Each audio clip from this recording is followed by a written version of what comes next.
À Biarritz, Sébastien Zozaya, 35 ans, se prépare pour une compétition de haut niveau. Dans 2 semaines, il va se confronter au plus grand avec un seul objectif, gagner.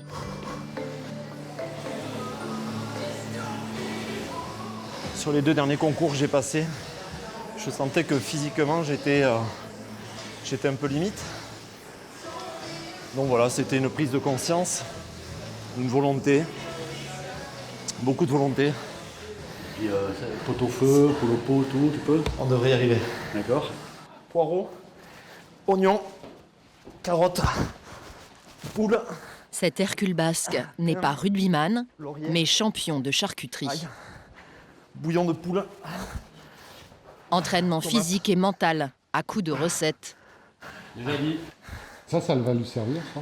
Bien sûr. Ça va lui servir pourquoi? Ça va lui servir pour apprendre à se concentrer, quel que soit ce qui se passe autour de lui. Capable de se rappeler un enchaînement d'éléments, alors qu'il est bousculé, il est embêté, il est contrarié. Donc c'est quelque chose Qui risque de retrouver aux conditions qu'il risque du de concours. retrouver dans des conditions de concours. Ouais.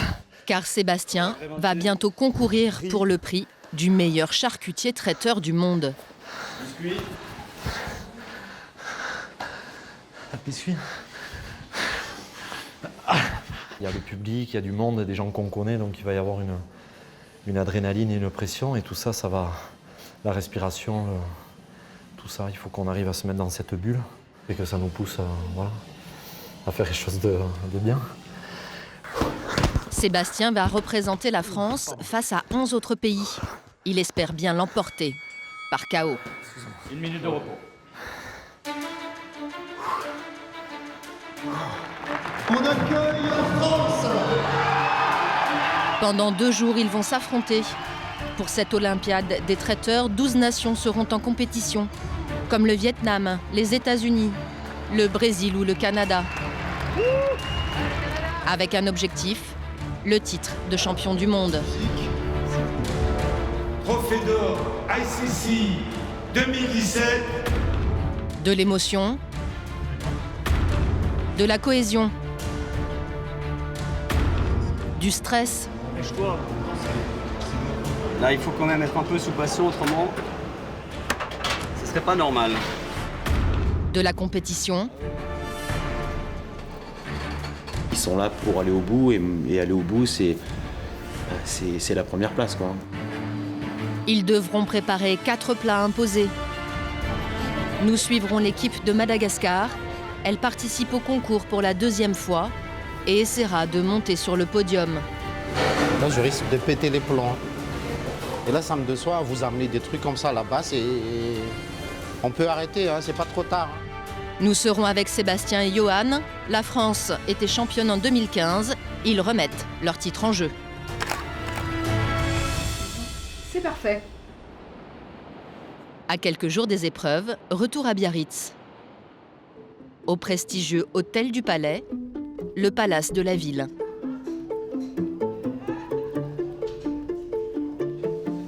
Johan, le coéquipier de Sébastien, y travaille comme sous-chef depuis 12 ans. Ça, c'est des pousses de petits pois. Habitué à la grande restauration, il a accepté de faire équipe avec Sébastien. Une aventure en terre inconnue, celle du monde des traiteurs, pas moins exigeant que la haute gastronomie. Nous, quand on fabrique dans nos cuisines, ça part directement des cuisines. Les traiteurs, il faut qu'ils préparent un point A, qu'ils emmènent à un point B. C'est encore plus exigeant, je pense. C'est encore plus de réflexion, plus de travail en amont. Johan veut donc être à la hauteur. Depuis 6 mois, il s'entraîne 4 heures par jour, en plus de son travail. J'ai un esprit de compétition, donc moi, les concours, oui, j'aime ça, quoi. J'aime me mesurer aux autres, Et puis, il faut savoir qu'un concours, ça vous fait aller de l'avant, ça vous fait aller plus loin encore que votre quotidien. Aujourd'hui, à 15 jours de l'échéance, répétition générale dans les conditions du concours. Ça y est, c'est parti? Ouais, c'est parti. On commence pour 12 heures de travail. Lors de la compétition, ils auront une journée pour préparer 4 plats, entrées, poissons, viande et desserts. Ah, là, on veut que ça soit impeccable.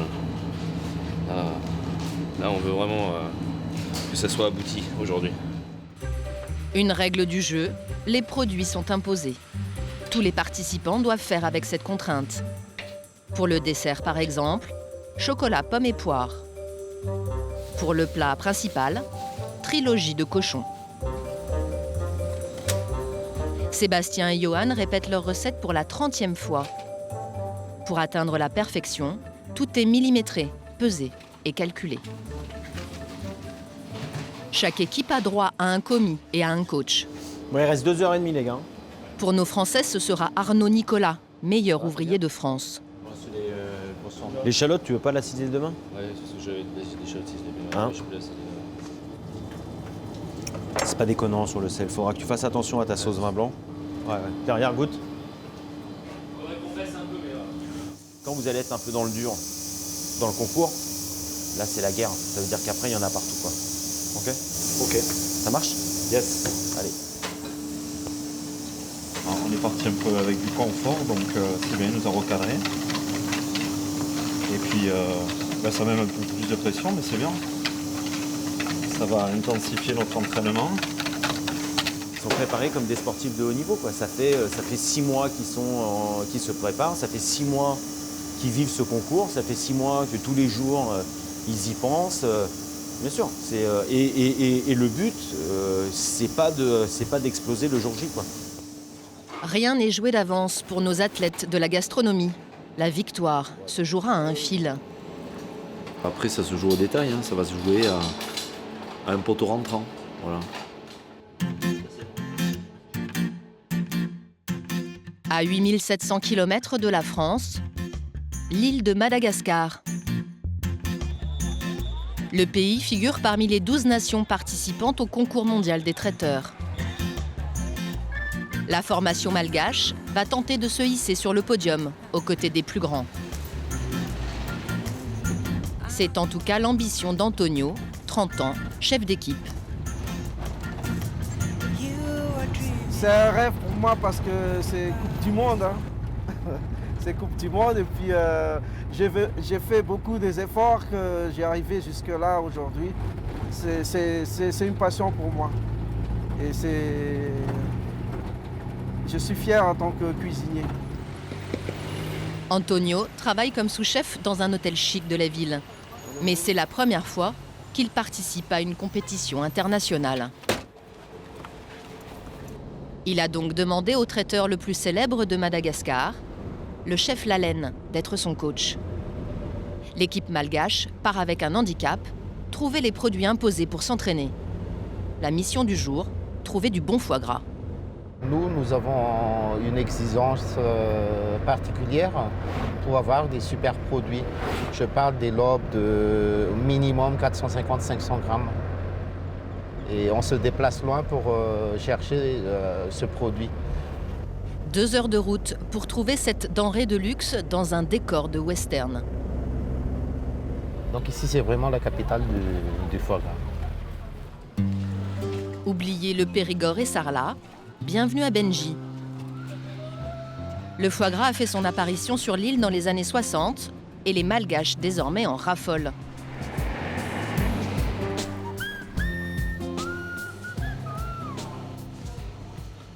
Salut Chamik. Salut Hélène, comment tu vas? Comment tu vas? Ça va, ça va, ça va. Enfin, Ça va, ça va. alors, tu as préparé mon foie gras? Comme d'habitude. Comme les autres équipes, les Malgaches devront réaliser en entrée une royale de foie gras. Vraiment ce qu'il me faut. La couleur, c'est... Je connais le concours, je connais le foie gras en France. Cette qualité-là, c'est vraiment la même, quoi. C'est le même qu'en France? Je dirais même un petit peu mieux même.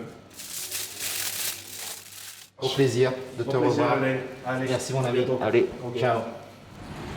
Comme la France, l'équipe de Madagascar s'est donné rendez-vous pour un dernier entraînement.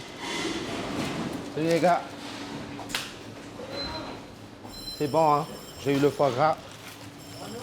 C'est du top qualité, hein? Là, vous pouvez commencer maintenant, hein? Le chef Lalen a participé au concours il y a 2 ans, mais n'a pas fini sur le podium. Cette fois-ci, il voudrait bien faire gagner son équipe. Pas forcément évident. Et les gars, ça fait combien de fois qu'on a répété ça, hein? Prends l'épinard. Là, ça fait 3 heures qu'on a commencé, hein. On n'arrive pas à monter un truc, quoi.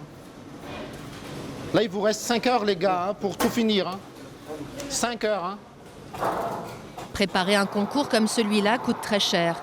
Une difficulté supplémentaire pour l'équipe la plus pauvre de la compétition. Si on calcule un peu le coût de tous les ingrédients d'un buffet, ça coûte très cher. Et depuis le mois de mai, jusque-là, je ne vous dis pas, c'est très très difficile. L'exigence du coach est donc à la hauteur des sacrifices consentis. Mais on a pris les photos, les gars. Tu te souviens même pas. Il faut que tu surveilles ton coéquipier. Pour les trous, on n'a pas fait comme ça. Pourquoi il ne sait même pas quel emporte-pièce on va utiliser? Dernier entraînement, c'est comme ça. Le cuisinier ne sait plus faire son feuilleté de poisson. C'est ça la pression du concours. Il faut. Non, il faut. Au concours, il n'y a pas de cadeau, il n'y a pas de magie. C'est l'effort qui compte. Donc on n'a pas le temps on n'a plus le temps de rigoler. Voilà, c'est pour ça. Antonio, hein. Là, ça va pas. Hein. Là, je risque de péter les plombs. Hein. Et là, ça me déçoit, vous amener des trucs comme ça là-bas, on peut arrêter, hein. C'est pas trop tard. Hein. Quelques heures plus tard, la tension est redescendue. Le chef Lalaine convie la direction de l'hôtel pour déguster le foie gras. Il faudra bien rythmer l'envoi, bien prendre la température quand vous allez l'envoyer, parce que là c'est trop froid. Mais pas trop froid. C'est trop froid. Moi je suis d'accord avec Coco. Peut mieux faire, mais avec les encouragements. J'aime bien le goût, moi. Allez, magnifique. À la victoire. Allez-y, pour l'hôtel et pour Madagascar. Ah, moi j'adore ça. Merci. Merci, j'adore. L'équipe malgache s'envolera bientôt pour la France. 2 semaines plus tard, Lyon accueille pour sa 5e édition la compétition internationale des traiteurs. L'épreuve durera 2 jours. À quelques heures du coup d'envoi, le lycée hôtelier Rabelais est en pleine effervescence. From here until the wall there, that's your place, work to do. Gaz, 2 plaques. Pas le droit d'allumer ça. Ok? Pour la première journée de la compétition, c'est ici à huis clos que les 12 équipes venues du monde entier vont cuisiner leurs 4 plats. À bord de leur camion, Sébastien et Johan font leur arrivée. Les équipes sont autorisées à apporter leur matériel de travail. Les Basques n'ont pas fait dans le détail et ont apporté leur cuisine avec eux. 200 kilos de casseroles, couteaux, robots, pinceaux et fouets. Un exercice de déménagement auquel ils sont habitués. C'est le quotidien des traiteurs, puisque quand on fait des prestations extérieures, on arrive toujours dans des endroits où on n'est pas à la maison, donc on s'adapte perpétuellement en fait en traiteur. Voilà, ça peut être sous un chapiteau, ça peut être dans des locaux, dans une école, chez un particulier, une maison, un chalet, une partie du métier. Donc on s'adapte. Organisation militaire des champions en titre. Ah, ça va changer de BNP à chaque. Décontraction des outsiders. Les Malgaches arrivent les derniers mains dans les poches. Bonjour, soyez les bienvenus. Bonjour, Madagascar. Bonjour. L'organisation va devoir tout leur prêter. Vous avez tout cet équipement-là pour vous pour l'instant. Si jamais vous n'avez pas besoin de tout, vous nous restituez ce dont vous n'avez pas besoin. C'est bon? C'est bon, chef. Merci. Je vous laisse vous installer. Pourquoi il y a déjà des casseroles à leur place? Alors pour certaines équipes, c'est un petit peu plus compliqué à cause du transport. Donc ça leur évite de prendre l'avion avec 45 à 60 kilos de matériel. Juste une question, chef. Oui. Le blender, on aura disponibilité. Alors, on va voir avec d'autres équipes. Si Il y a vous avez, des équipes si vous avez besoin, qui peuvent vous entraîner. à la Suisse qui est à côté, ce sont des gens très sympathiques. Ouais, on connaît très bien. Voilà, et vous savez que l'esprit suisse, c'est quand même l'esprit du compromis. Donc je ne suis pas inquiet, vous allez travailler en étroite collaboration et vous vous prêtez pendant 10 minutes leur blender dans la journée. Merci, avec plaisir. Vous voyez ça? Ça c'est top. Avec plaisir. Fabuleux. La Suisse tout le temps à côté de nous depuis 2015. Sans problème. C'est ça aussi l'esprit du concours, là, chef? Oui, c'est très très important. Comme il y a 2 ans, on avait du mal avec plusieurs ustensiles et matériels. Et c'était la Suisse qui nous a prêté. Et là encore, le blender, ils vont nous filer le blender demain. Donc c'est top. Il y a un esprit comme ça. C'est contre soi-même qu'on se bat, c'est pas contre les autres. C'est d'abord se surpasser et après c'est le jury qui décidera de qui a été le meilleur ou moins le meilleur. Mais déjà, il faut se surpasser soi-même. Des équipes fair-play. D'autres sont prêtes à tout, même à la triche. Les Français vont en être victimes. Vous avez tous les labos à travailler sur ces laboratoires. Attends, il faut le signaler. Signale-le. Les Italiens, ils prennent une recette en photo. Excusez-moi, il y a apparemment les Italiens qui prenaient nos photos une recette en photo apparemment. Il y a quoi? Ah non, ça se fait pas ça. C'est qui fait ça? Je sais pas. D'accord, je gère le truc. Ils sont encore là-bas ou pas? Je sais pas. Ah non, mais c'est qui gérait ça? Pour le président du jury, pas question de tolérer la moindre entorse au règlement. Il est dans le staff. Juste un truc, vous pouvez juste venir voir. Il y a eu des photos de prise sur les recettes Si vous pouvez juste les effacer. C'est quoi? C'est ça? C'est toute recette? Vous pouvez me faire voir, ouais, juste. Et les photos? Oui, il y avait un autre monsieur avec une... Non. Moi? Non, non. Moi? Non. Non, j'ai pas de photo, regarde. Mais ouais, vous me faites voir qui c'est? J'ai un souci avec l'équipe de France là. Ils n'ont pas apprécié du tout que vous preniez des photos sur leur stand et sur les choses qui ont été prises. Mais qui sont Mais t'as été prendre des photos sur le stand des Français? Sul piano di lavoro, Lorenzo, no? Ma solo per una questione.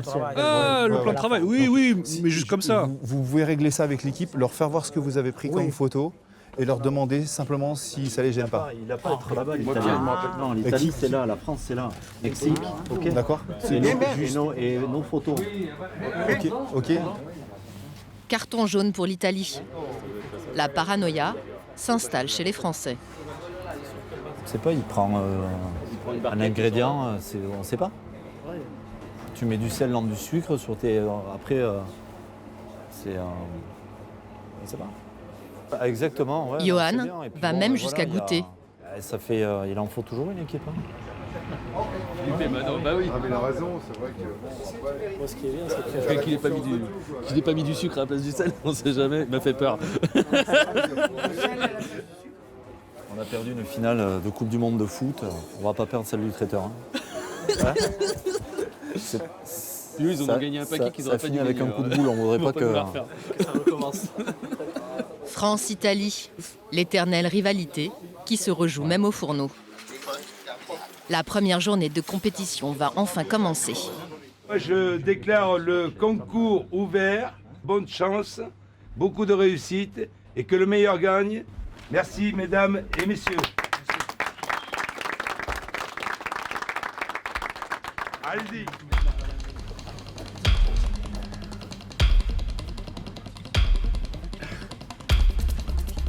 C'est la première partie de l'épreuve.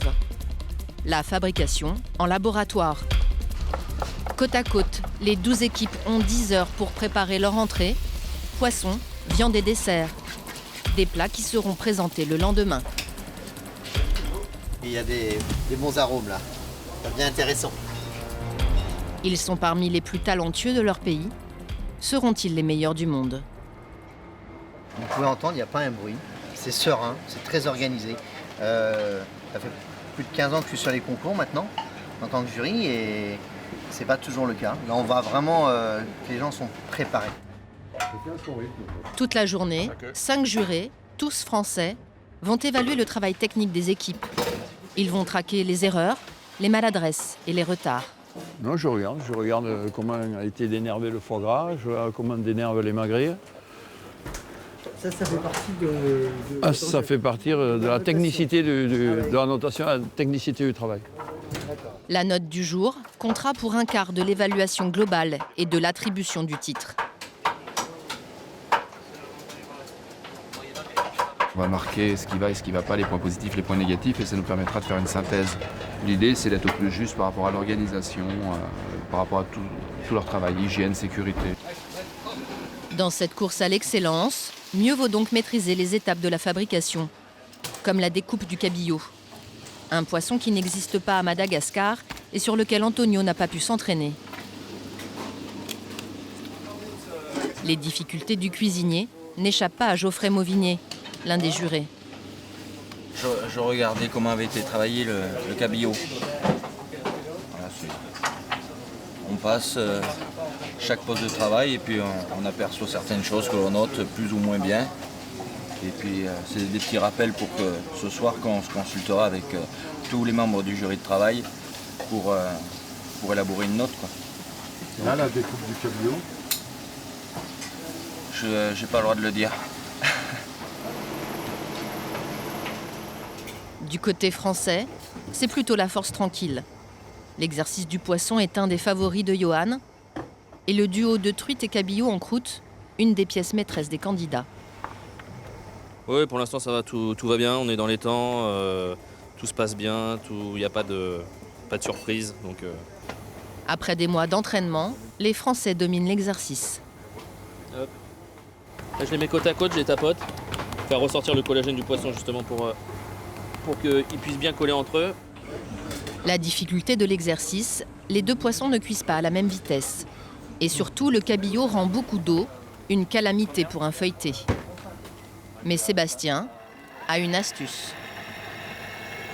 En fait, on fait deux cuissons, une pré-cuisson de la base et une cuisson de la croûte au dernier moment pour avoir un feuilleté cuit, quoi. En plus, là, on va le retailler après proprement quand on mettra le poisson de Johan qui est en train de monter. Là, on est bien, on est à l'heure, on va pas tarder à se rejoindre pour monter justement le poisson ensemble. On voit que c'est des gars qui ont travaillé, c'est maîtrisé, c'est réfléchi. C'est une pièce très très compliquée et qui, derrière une étrange simplicité, nécessite beaucoup de technique et beaucoup de savoir. Sébastien pose désormais la pâte feuilletée. Le poisson sera cuit demain, lors de la journée finale de dégustation. Tout va bien? Tout va bien, merci. Ouais. Loin de l'image d'Épinal, de l'œuf en gelée et du céleri rémoulade, le métier de traiteur a évolué. Mignon cochon? Mignon cochon, cerfeuil, le pesto parmesan cerfeuil, voilà. C'est un peu grâce à Joël Mauvigné, le créateur du concours. Il y a 10 ans, ce passionné décide de redorer l'image du métier. Pas toujours très glamour. Allez, encore des petites bûches. Bien souvent, le traiteur, on ne le connaît pas, quoi. Quand vous êtes dans un ministère ou n'importe quoi, on commande un traiteur, les convives, bon, ils sont contents de manger, mais bon, le traiteur il reste toujours dans l'ombre. Donc c'est la notoriété du métier que je voulais pointer. Je voulais mettre ce beau métier en avant parce qu'il mérite d'y être. 18h, fin de la première épreuve. Les préparations doivent être achevées, mais l'équipe malgache n'est pas dans les temps. Non mais ouais, c'est fini là.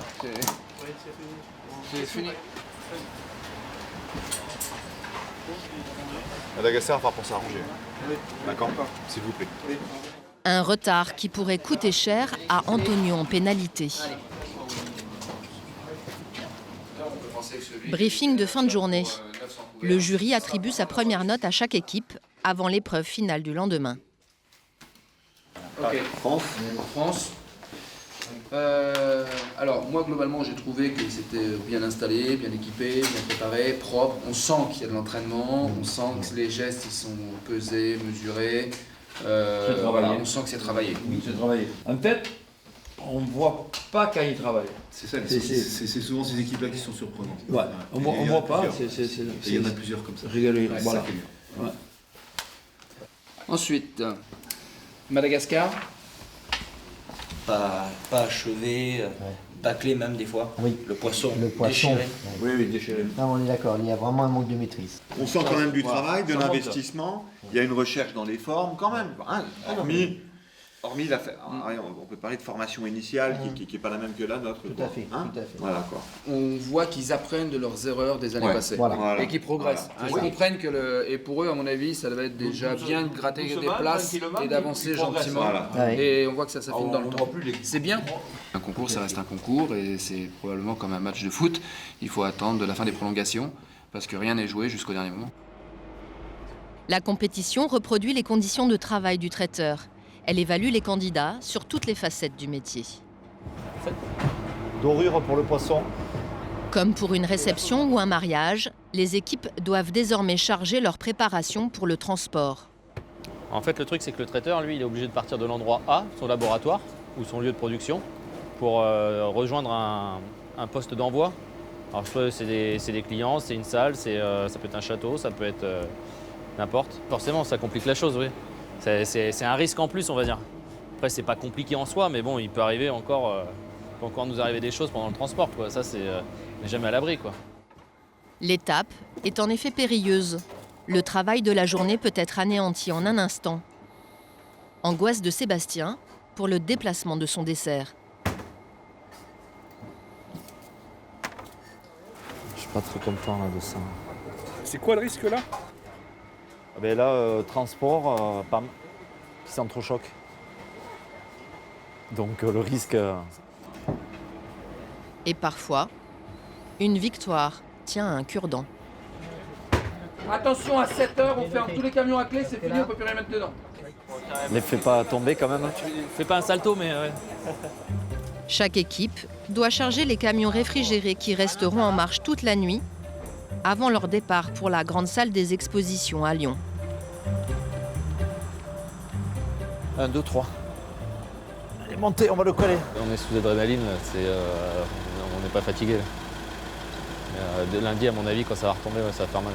Fermeture des camions, c'est bon? Demain, les plats seront cuits ou réchauffés, puis dégustés. Ce sera l'ultime épreuve de cette Coupe du Monde.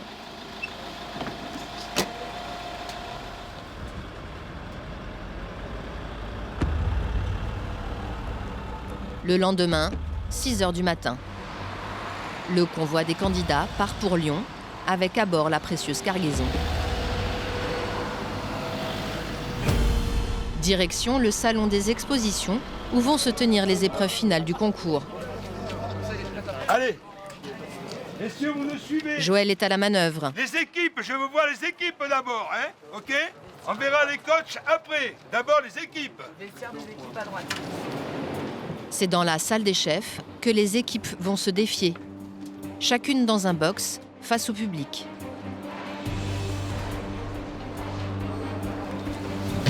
Allez, vite, vite.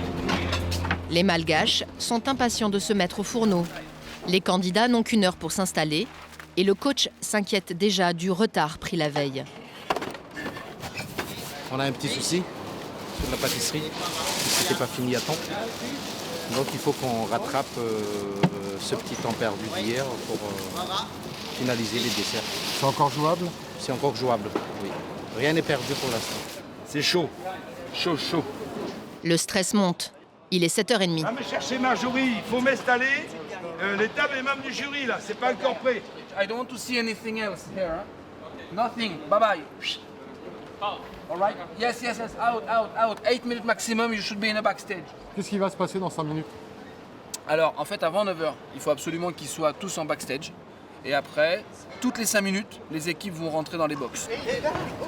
Il est 9h. Le public commence à arriver. Les Français peuvent compter sur leur comité de soutien à la mode basque. En coulisses, dernier moment de concentration. Les poulets. Avant d'entrer dans l'arène. Vous pouvez rentrer dans le box et commencer à travailler. Bonne chance, c'est des moments inoubliables, ok? Allez, go, c'est parti. L'équipe malgache est la première à se lancer, anxieuse de rattraper son retard. C'est parti, je vous souhaite bon courage. Merde, on y va. Merci. Prenez plaisir. Pour les Français, favoris du concours, pas d'alternative, il faut conserver le titre. Bon les gars, et dernière ligne droite, hein. Regarde le fil. C'est parti pour 8 heures de compétition. Les équipes doivent cuire les plats préparés la veille et dresser les assiettes avant dégustation. Comme dans une réception, une contrainte, le temps. Chacun des 4 plats doit être lancé à une heure précise. Le moindre retard entraîne une pénalité. Vous êtes sous pression ce matin? Un petit peu là, ouais. Là, il faut quand même être un peu sous pression, autrement, ce serait pas normal. 12 jurés représentant les 12 pays noteront la qualité des plats. C'est la phase dégustation, la plus importante.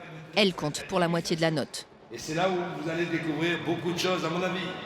Bon, bravo, merci, et on vous applaudit bien fort. 11h, dernière minute pour les Malgaches avant d'envoyer la royale de foie gras. Encore 2 minutes, c'est vous qui nous dites dans quel sens et à quel moment on envoie les assiettes. Sachant qu'il vous reste 1 minute 30. D'accord? La moindre seconde compte. 5 secondes. 5 secondes pour Madagascar. On y va. Allez,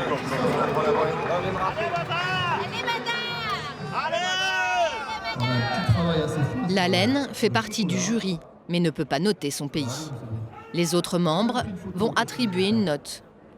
Mais le coach ne peut pas s'empêcher de goûter.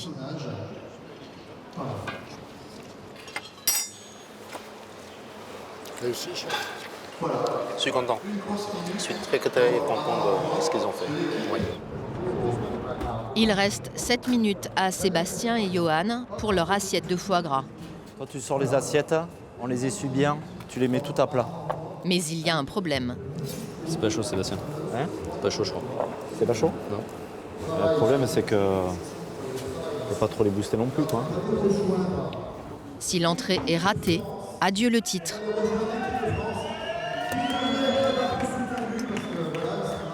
Je peux y aller, Seb? Attends, on va attendre, hein. C'est à 15. Hein. Il reste 3 minutes pour réchauffer et habiller l'assiette. Allez, vas-y, vas-y. Là, il lui reste exactement 40 secondes avant l'envoi, mais je pense qu'ils vont être largement dans les temps.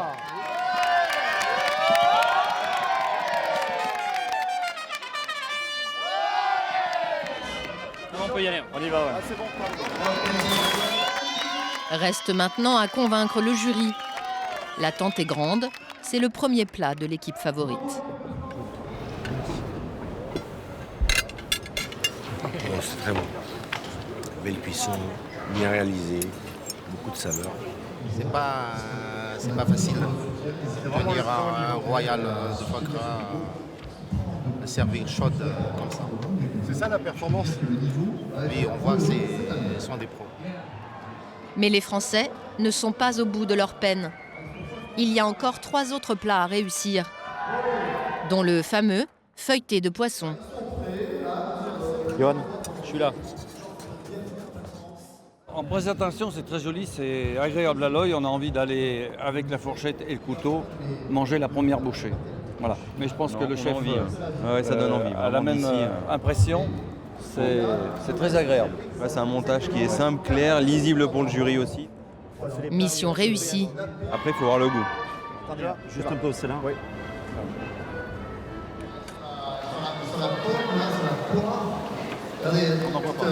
C'est bientôt la fin de journée. Pour l'équipe malgache, il est temps de passer au dessert. Figure imposée, pomme, poire, chocolat. Christophe, un petit mot sur le dessert de Mada. Très esthétique, très joli à regarder, très séduisant. Un peu envie de croquer dedans quand même. 1 minute, messieurs. Cette fois, Antonio termine dans les temps. Mais le succès est de courte durée. Le jury a la dent dure.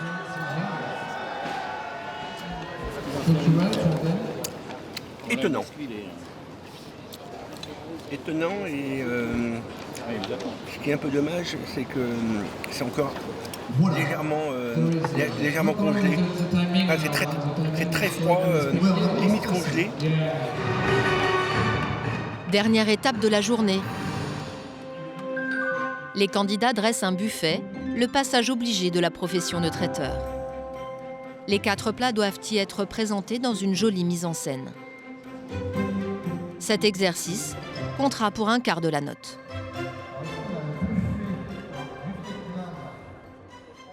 Pour les Suisses, pourtant parmi les favoris, l'épreuve tourne au cauchemar. David, elle est penchée l'assiette. David, elle est penchée. Elles sont penchées tes assiettes. Putain, mais... Le coach est au bord de la crise de nerfs. Voilà. Allez, dépêche-toi. Le jus, tu l'aurais gardé froid. Tu le mettais froid, il n'y a pas de condensation. Écoute-moi, tu me lustres un peu ta pièce feuilletée rapido avec un pinceau nickel. Côté malgache, c'est un peu tendu. Calme, ne tremble pas, ne tremble pas. Tremble pas, mon ami. Mura, calme, calme, calme. Je pensais qu'ils avaient super anticipé et on s'aperçoit qu'on est un peu dans le même envoi, dans le même esprit que les envois. C'est-à-dire qu'il y en a qui jouent un peu la montre. Donc je ne veux pas dire que ça me stresse un peu, mais j'aimerais bien que les buffets soient terminés. Ça serait dommage. Sébastien, toujours dans la maîtrise, supervise les derniers détails. Ah mais là c'est tendu ce qu'il fait là, faut pas qu'il fasse n'importe quoi, il faut qu'il fasse attention à tous ses mouvements, qu'il touche pas quelque chose. Donc c'est normal qu'il soit encore un peu sous pression. On y est encore un peu parce que c'est pas fini, donc faut quand même garder la pression jusqu'au bout, comme ça vous arrive à rien. La décoration, la petite touche florale. Là on habille la mariée quoi. Regardez ici, on a le buffet de l'équipe de France.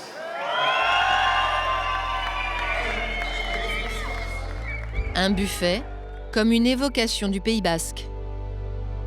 Les candidats ne peuvent désormais plus rien toucher.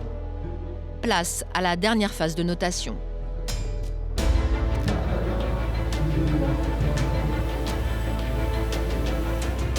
Buffet italien futuriste ou suisse sur le thème de l'horlogerie. C'est magnifique, il y a des trucs magnifiques. Création canadienne sur le mode campagnard. Malgache aux couleurs de l'île.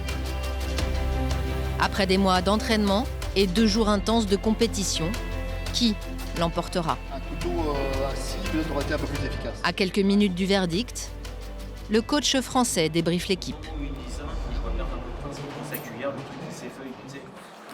Mais bon, bravo pour le jeu. Bravo les gars. C'était top. Puis bon, vous l'avez bien vécu, quoi. Mais à côté, il y a eu du lourd aussi, ouais. Donc, les Suisses, c'est costaud, on le savait. Ouais. Mais voilà, non, le boulot il est fait, quoi. Pour moi, ils seront sur le podium, c'est sûr. Sinon, je comprends plus rien. Mais voilà. Après, ça joue. Il y a tellement de notes, ça se joue aux détails. Voilà, c'est des détails qui vont faire la différence.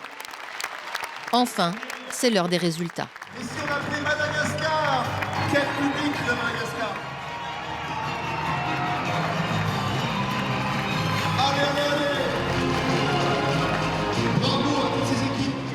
La Suisse. On va appeler la Suisse. On accueille la France. Lors de la précédente édition, le tiercé gagnant était la France, les États-Unis et la Suisse. Quel sera-t-il cette année? Après un bronze attribué à Singapour, on va découvrir dans quelques secondes qui aura le trophée d'argent. Merci. Musique. Là, je peux vous dire que ça palpite dans les cœurs, là. On ne sait pas. Qui sera trophée d'argent de cette 5e édition? Attention. Trophée d'argent 2017, la France. La France.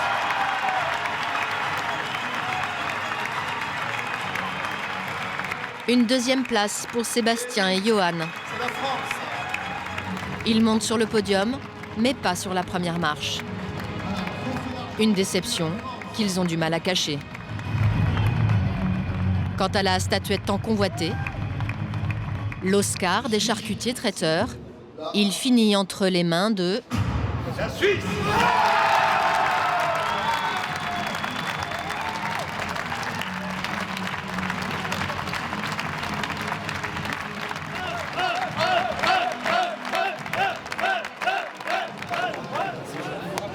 En guise de consolation, les Français ont droit aux félicitations du jury. Merde. Chier ça là. Ouais, putain, elle est pas haute. Hein. Non, on n'y est pas, mais bon, on est content d'être là quand même. Déçu pour les supporters aussi, parce que là, ils ont l'air un peu éteints. Après, je suis content d'avoir été deuxième. On n'est pas pour ça, on est pour être premier. Mais c'est beau d'être sur le podium, parce que c'est quand même des grosses compétitions, il y a du monde, il y avait du niveau, et c'est exceptionnel. Les Malgaches, eux, n'ont rien gagné, si ce n'est une jolie expérience. Pour moi, sincèrement, il n'y a pas la déception. Ils étaient tous très très forts. Et moi, je suis très content de mon équipe. Ils ont donné leur maximum. Si d'ici 2 ans, on sera encore sélectionné, je pense qu'on va faire encore mieux. Le coach Lalaine reviendra en 2019. Quant aux Français, Sébastien se prépare déjà pour le concours du meilleur ouvrier de France dans quelques mois. À 2019, merci. Allez, un tonnerre d'applaudissements et la place à la joie.